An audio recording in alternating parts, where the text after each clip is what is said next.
یہ مسجد کوئی عام مسجد نہیں ہے بلکہ ہمارے دیش بھارت کی سب سے پہلی اور سب سے پرانی مسجد ہے۔ یہ مسجد اتنی زیادہ پرانی ہے کہ جس کا شاید آپ لوگ اندازہ بھی نہیں لگا سکتے ہیں۔ 629 عیسوی میں یہ مسجد پوری طرح سے بن کر تیار ہو گئی تھی، اور حیرانی کی بات تو یہ ہے کہ اسلام کے آخری پیغمبر یعنی حضرت محمد صلی اللہ تعالی علیہ وسلم نے بھی ظاہری طور پر 632 عیسوی میں اس دنیا کو الوداع کہہ دیا تھا۔ کیرل میں موجود بھارت دیش کی یہ پہلی مسجد حضرت محمد صلی اللہ تعالی علیہ وسلم کی زندگی میں ہی بن گئی تھی، اور سب سے زیادہ حیران کر دینے والی بات تو یہ ہے کہ یہ مسجد کسی مسلمان نے نہیں بنوائی تھی، بلکہ یہ مسجد تو ایک ہندو راجا کے آدیش سے بنائی گئی تھی۔ دوستو، اب سوال یہ ہے کہ اس مسجد کو بنوانے والا ہندو راجا آخر تھا کون، اور اس نے یہ مسجد کو کیوں بنوایا تھا؟ ان سبھی سوالوں کے جوابات آج کی اس ویڈیو میں ہم آپ کو بتانے والے ہیں۔ اس سے پہلے آپ سبھی حضرات سے ایک گزارش ہے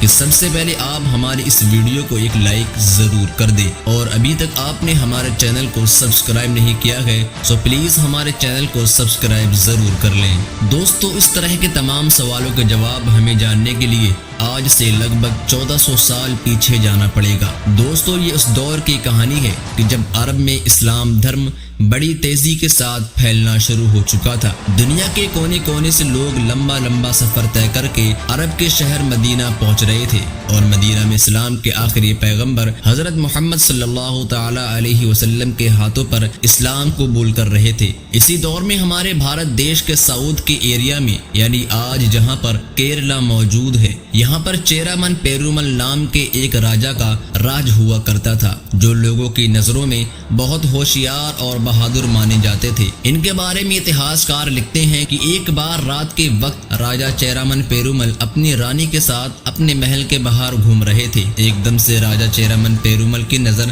آسمان پہ موجود اس چاند پر پڑی، جو اچانک سے دو ٹکڑوں میں بٹ گیا تھا، یعنی چاند بیچ میں سے آدھا آدھا ہو گیا تھا۔ راجا چیرامن پیرومل اس کرشمے کو اپنی حیرت بھری نگاہ سے ابھی دیکھ ہی رہے تھے کہ ایک بار پھر دو ٹکڑے ہوا چاند آپس میں مل گیا تھا۔ یہ دیکھ کر راجا چیرامن پیرومل کے ہوش اڑ گئے، اور وہ یہ سوچنے پر مجبور ہو گئے کہ آخر یہ چمتکار کیسے ہو سکتا ہے۔ راجا چیرامن پیرومل نے اپنے دل کو بار بار یہ کہہ کر بہلانے کی کوشش کی کہ انہوں نے جو بھی دیکھا ہے وہ شاید ان کی آنکھوں کا ایک دھوکہ تھا، لیکن ان کے دل نے یہ بات ماننے سے انکار کر دیا کہ انہوں نے جو بھی دیکھا ہے وہ ان کی آنکھوں کا دھوکہ نہیں بلکہ یہ سچ تھا۔ راجا چیرامن پیرومل کی پوری رات ہی بس یہی سوچتے ہوئے گزر گئی تھی کہ آخر ایسا ہونا کیسے ممکن ہو سکتا ہے۔ دوستو، اگلے دن راجا چیرامن پیرومل جیسے ہی اپنے راج دربار میں پہنچے، انہوں نے سب سے پہلے اپنے علاقے کے سبھی جوتشوں اور بدوانوں کو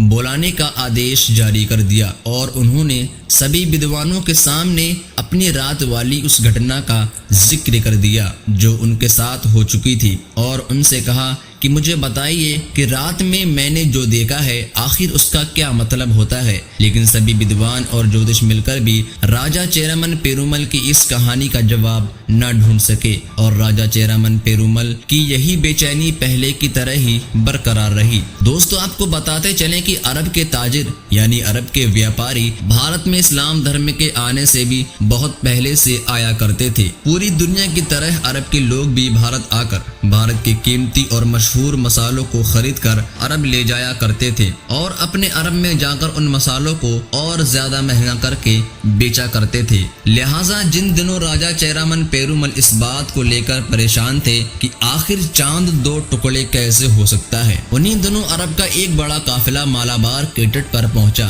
اور پورا قافلہ ہی بھارت کے ویاپار کے لیے آیا تھا۔ راجا چیرامن پیرومل نے دستور کے مطابق ان سبھی عرب کے آنے والے لوگوں کی دعوت کی۔ جب یہ سارے لوگ راجا چیرامن پیرومل کے محل میں کھانا کھانے کے لیے پہنچے تو راجا چیرامن نے ان لوگوں کے سامنے بھی اپنی اس رات کی گھٹنا کا ذکر کر دیا، اور انہوں نے بتایا کہ میں نے کس طرح سے چاند کو دو ٹکڑے ہوتے ہوئے دیکھا تھا۔ اس پر ان سبھی عرب کے لوگوں نے راجا چیرامن پیرومل کو بتایا کہ آپ نے جو بھی دیکھا ہے وہ سچ دیکھا ہے، اور یہ کرشمہ ہمارے ملک میں رہنے والے پیغمبر حضرت محمد صلی اللہ تعالی علیہ وسلم کا ہی ہے۔ عرب ویاپاریوں کا یہ جواب سن کر اب راجا چیرامن پیرومل کی بے چینی کم ہونے کی بجائے اور زیادہ بڑھ جاتی ہے۔ اب راجا نے یہ فیصلہ کر لیا کہ وہ ہر حال میں اس انسان سے ملنا چاہیں گے جس نے چاند کے 2 ٹکڑے کر دیے تھے۔ راجا نے اپنا سارا راج چھوڑ دیا اور اپنے ریاست کی گدی پر اپنے وارث کو بٹھایا اور خود ان عرب تاجر یعنی ویاپاریوں کے ساتھ عرب دیش کی طرف چل دیے۔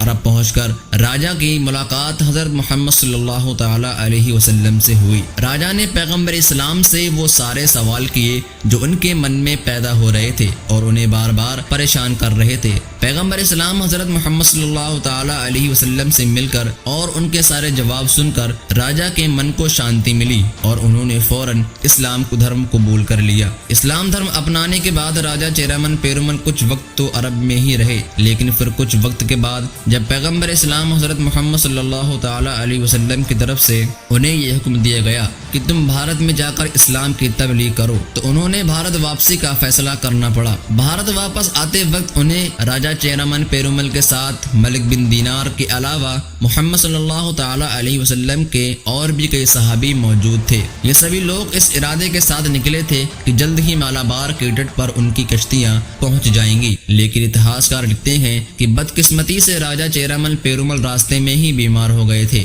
راجا کی بیماری اتنی زیادہ بڑھ گئی تھی کہ انہیں اس بات کا یقین ہو گیا تھا کہ اب وہ کبھی دوبارہ واپس بھارت نہیں پہنچ پائیں گے۔ اس لیے انہوں نے فوراً اپنے ہاتھوں سے ایک خط لکھا اور اسے کوڈ ملور کے راجا کی طرف روانہ کر دیا۔ اس خط میں انہوں نے یہ لکھا تھا کہ شاید اب میں بھارت دیش کبھی نہیں آ پاؤں گا، لیکن میرے سبھی دوست یعنی ملک بن دینار اور ان کے سبھی ساتھی جو بھارت دیش پہنچنے والے ہیں، تو ان کی ہر طرح سے مدد کرنا، ان کی جو بھی ضرورت ہو اسے میری ضرورت سمجھنا اور اس ضرورت کو جلد سے جلد پورا کرنے کی کوشش کرنا۔ دوستو، راجا تو راستے میں ہی انتقال کر گئے تھے، لیکن ملک بن دینار اور ان کے سبھی ساتھی بھارت دیش پہنچ چکے تھے۔ کوڈ ملور کے راجا نے بھی خط میں لکھی ہوئی باتوں کے مطابق ملک بن دینار کی ہر طرح سے مدد کی، اور یہی وہ راجا تھا جس نے بھارت کی پہلی مسجد بنانے کا آدیش جاری کیا تھا، جس مسجد کو ملک بن دینار کی نگرانی میں بنایا گیا تھا اور اس مسجد کو نام دیا گیا تھا چیرامن جامع مسجد، اور خوش قسمتی سے آج بھی اس مسجد کا